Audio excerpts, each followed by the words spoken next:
Good day, everyone. I'm Rizal Mayel Cahiles from Grade 12 Precision, and today I will introduce you the cooking measurements. So, our topic for today is all about cooking measurements. So, definition of weight: a measurement of an object's heaviness. The four abbreviations for weight is lb or pound or pounds. Lb comes from the Latin word for pound or libra. Oz or ounce or ounces.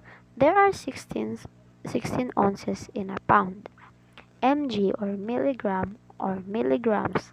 A milligram is 1,000 of a gram.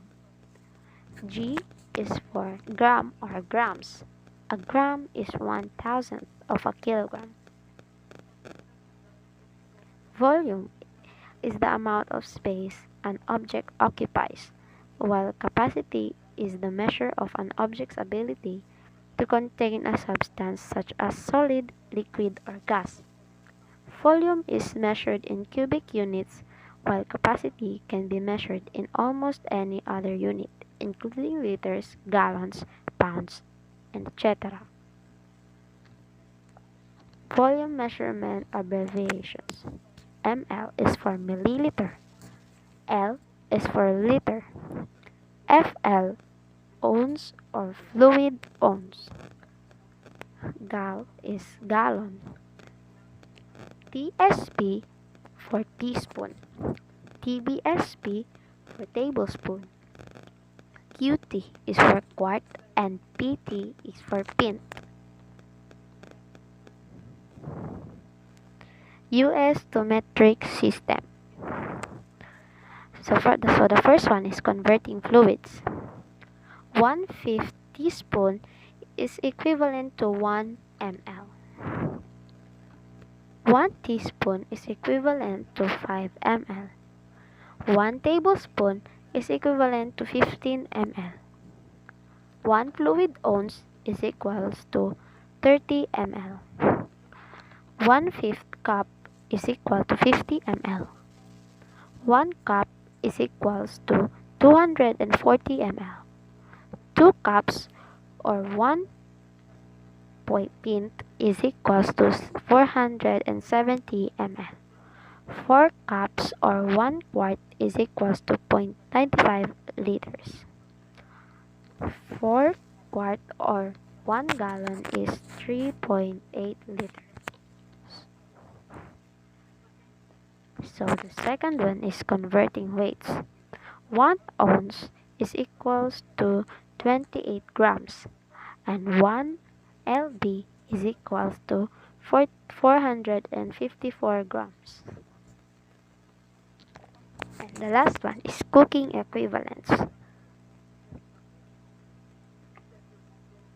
1 tablespoon is equals to 3 teaspoon.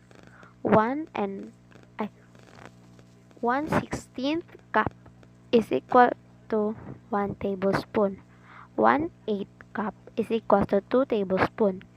1/6 cups is equals to 2 tablespoon plus 2 teaspoon.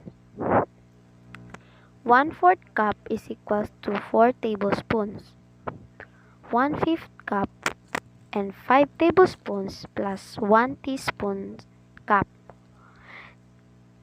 3/8 cup is equals to 3 tablespoons cup. 1/2 cups is equals to 8 tablespoons.